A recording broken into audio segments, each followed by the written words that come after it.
What's going on, guys? You're watching the Shield Bearer Faith. So I had a viewer on Patreon ask a really good question. And without quoting the question directly to you, the general idea was, hey, I'm someone from West Virginia who carries a firearm, and I'm not required to have a concealed weapons permit in West Virginia. What should I do if I'm pulled over by an officer? That was the general idea. And there's a lot to go on, so strap in. This might be a few minutes. Let me tell you what I do. Not what is necessarily required of you, but what I do if I get pulled over, which has happened since I've been a cop. To start with, I want to be able to hear whatever the officer is saying. So if you have earbuds in, you shouldn't be driving doing that anyway, but if that's the case, pull those things out. If your radio is on like mine always is, turn that down so that you can hear whatever's going on. Do that before you actually stop the vehicle so you can hear what's going on. As soon as you turn the radio down, you need to start thinking through what your next actions will be. Here are mine. Every time that I get pulled over, I will put my window down about the time that I stop the car, put it in park. Don't just put your foot on the brake. It starts to make us think you're about to put it back in an accelerated mode and take off on us. So put it in park. We do watch the taillights to know for that. And as I am stopping the vehicle, both hands go out the window. Both hands. And they don't have to both be facing the same way. The point is I want them both open so that there is no question about what my hands are doing. Because in my line of work, what your hands are doing is what matters to me. I don't care as much about what people's eyes are doing. You know, we make eye contact with people, but that's not nearly as important as me watching what your hands and your feet are doing. You can't really pull a trigger without using your hands. And you can bring up some finagled way that you could shoot somebody with your feet or whatever, but people use weapons in general. People fight with hands. So we watch what your hands and fingers are doing. So that's the first thing. Hands out the window. Is it required? No, not really. But is it appreciated if I pull up to someone and I see them do this, which I have seen? Yes, it is. There's no question then what the driver is doing. If you're the passenger, just keep your hands where I can see them. You don't have to put them up. You don't have to put them out the window. Just make sure you're not fidgeting under the seat and stuff, okay? But if you're a single person in the car, you're just the driver, let me see your hands. That's just easy. It's courteous, honestly. It doesn't make me think I'm going to get shot. Next, as the officer approaches, keep your hands where he can see them. It's literally that simple. So I usually will transfer from over here out the window to as he's able to see my hands closer, I'll put them to the top of the steering wheel. Maybe even still palms open, something like that. There's no fidgeting, right? But we all get nervous when you get pulled over, even if you're a cop. Your heart rate skyrockets a little bit because you start wondering what you did wrong, right? So you put your hands on the steering wheel and maybe even grab the steering wheel so you're not as tempted to fidget with other stuff, okay? From there, the officer's probably going to ask you something or tell you something. Maybe like, hey, do you know how fast you were going? Or, sir, you were going 55 in a 25, whatever. From there, though, usually the first thing that I want to let them know, as my hands are still visible, doing nothing aggressive, nothing nervous, as my hands are still visible, sir, just to let you know, I have a firearm on my right hip because I always have a firearm on my right hip, on or off duty, okay? Sir, I have a firearm on my right hip. Usually, they will respond in one of a couple possible ways. One, they might just be crazy relaxed based on your demeanor and be like, all right, as long as you don't reach for it, neither will I. That's something that I've actually said myself. That's something I've heard other officers say. Hey man, you don't reach for your gun, I won't reach for my gun, we're good. That's someone that's usually really comfortable with firearms. But let's say that they're not quite to that level. They may actually start to give you instructions about what to do, up to including getting out of the car so that they can take the gun off of you and so they can then take it out of the equation so they're no longer threatened by it. If that's the way they go, guys, just go with it. Just go with it. Because if you're polite and courteous, just like if we are polite and courteous, it seems to go better, right? Nobody likes being pulled over by a police officer that's a prick. Well, we don't really like encountering folks on traffic stops that are the same to us either, okay? So be polite, go with what he's telling you to do. If he tells you, all right, need you to step out of the car for me, just do that. Keep your hands where he can see them. Don't be reaching for nothing, okay? Don't go to your pockets, and if you slip up and you reach for your pockets just out of habits, like, oh, my phone or something like that, stop yourself and then take a breath. Because we don't want you going in the general direction of where we now know a firearm is, or we don't want you reaching where we didn't tell you to reach, because I don't know what you're reaching for, okay? Once we get you out of the car, probably going to give you some instructions like, hey man, put your hands on the car for me. Where's that gun out again? Just tell me, don't reach for it. Okay, it's on your right hip. Cool. I'll remove it. I'll unload it. It's out of play. I'll probably even borrow it for a few minutes so that we can make sure it's not wanted. Okay? Make sure it's not a stolen firearm. If that gets your panties in a bunch, guys, I'm sorry. That's part of the world. Okay? Would you rather that we never check for stolen firearms? Because what if your gun was stolen, and what if it's on the guy we stop? How do you think you ever get your gun back? Yes, this happens. This is the type of thing as to how we get stolen firearms off the street, okay?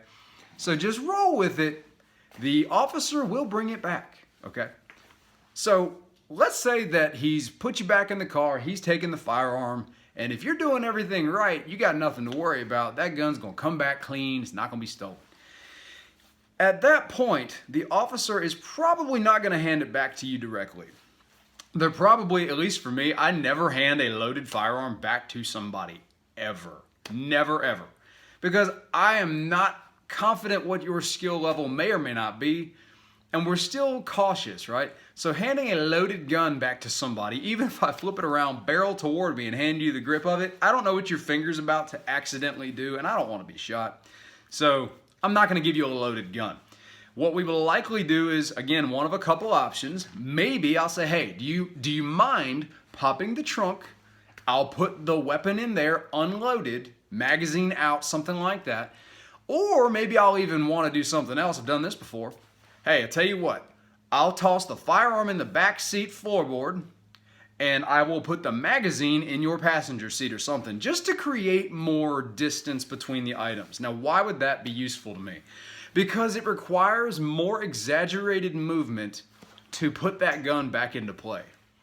And usually I'll follow that instruction up with, hey, once I put it there, hey, do me a favor, just don't reach for that firearm. Don't go for it until I've left. Okay, after that, you can grab it, reload it, put it back where you need to. Just let me get out of here, okay? It's that easy.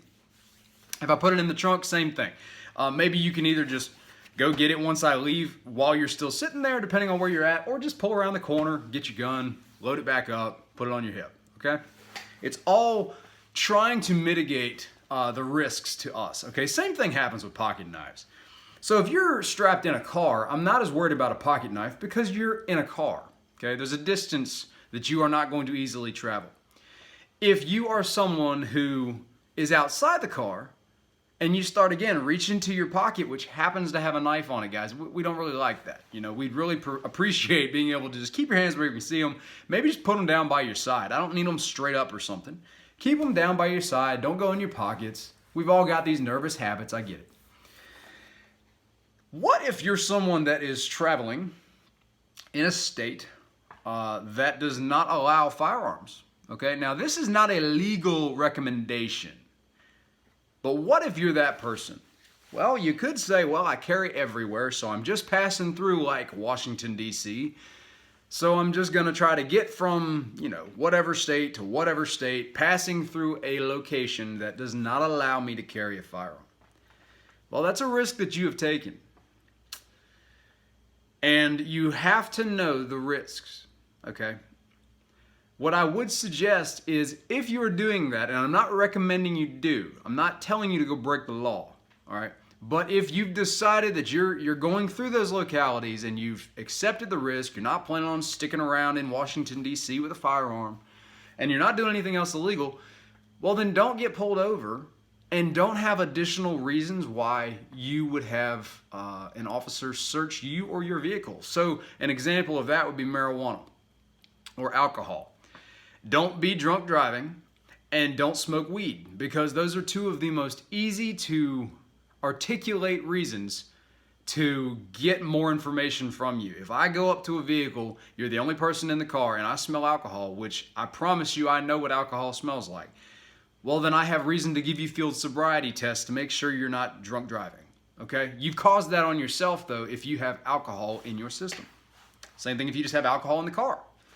Same thing applies if you have marijuana. That is something we were trained in the academy to recognize. We did a controlled burn so that we could know what it smells like. They took us in an enclosed space, put it in a little bowl, and lit it so we could smell the aroma. I can articulate and testify that I know what marijuana smells like. So don't smoke weed. Even if you're in a place where it's legal. If you're going to be carrying a gun, don't smoke weed. They're easy enough, because that smell doesn't just go out of your car. And then don't argue with the officer when he's telling you that he smells marijuana. Okay? Come on. Use some common sense here. What if you are someone who has locked up the gun? Because that was actually another piece that the viewer on Patreon brought up. What if you're someone who has locked the firearm in the trunk already? What if it's not even on your hip? It's not accessible in your compartment. Well, then in my opinion, you don't really need to disclose that, because it's not accessible. I'm not worried about you going and getting a firearm out of the trunk. It takes, again, a lot more exaggerated movement to become a threat to me. What if it's in the glove box? Yeah, I'd like to know that, because it's accessible. Same thing applies. You can easily acquire it, and chances are, as you're gathering information, you may have reason to reach for your glove box. I would love it as an officer if you would not reach for that glove box without me knowing there's a gun in it, because you open the glove box, it doesn't take but 1 or 2 seconds, guys, and we don't have a lot of reaction time between you grabbing a piece of paper that's under the gun or grabbing the gun, and we're probably not going to love that. Depending on the demeanor of the officer, they might freak out a little bit, okay? We don't freak out much comparatively, honestly, because we see a lot of things, but it depends on the officer, right? Just be polite, be nice. I had another one. Oh, what if it's locked in a box in the car in your area? So let's say like a gun box, right? Or a little mini safe or something that's in your back seat, something like that, but in your compartment area. But it's actually locked in there. You could use some discretion on that. If it's a mini safe that has a combo lock, again, you don't really need to disclose that to me because it's not easily accessible. If it's one of those like finger punch safes and it's on your passenger seat, easy to draw, I'd probably appreciate knowing it, but if I spot that gun, that little safe that's usually used for firearms, I probably can assume what's in there. And then we might ask questions.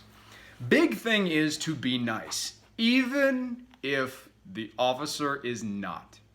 Even if the officer is having a really bad day and he's a prick, be nice. It goes better.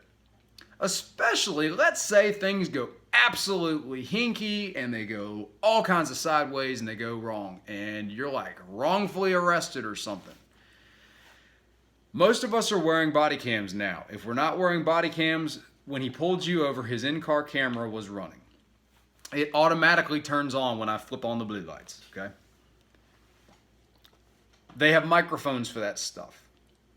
Do you think it's going to sound and look better in the court of law that you stayed calm and collected and you're like, I mean, I don't know why I'm arrested right now. I don't know why all this is going on, but you're polite about it? Do you think that would go better? As the officer maybe is doing something wrong, do you think that's going to look better? Probably. Even if you are in that moment, in your opinion, having your rights violated. Let's say that's your opinion at the time. Guys, on the street in the moment is not when you want to test that out. That's when people get hurt for no reason. If the officer is not acting in accordance with the law, you need to take that up in court. Okay? Lawsuits, right? You do not want to take that up on the street. Not the place to do it. That's also not an equal match. That's not an equal playing field, okay? We are in an unknown environment, dealing with an unknown person. We don't know you.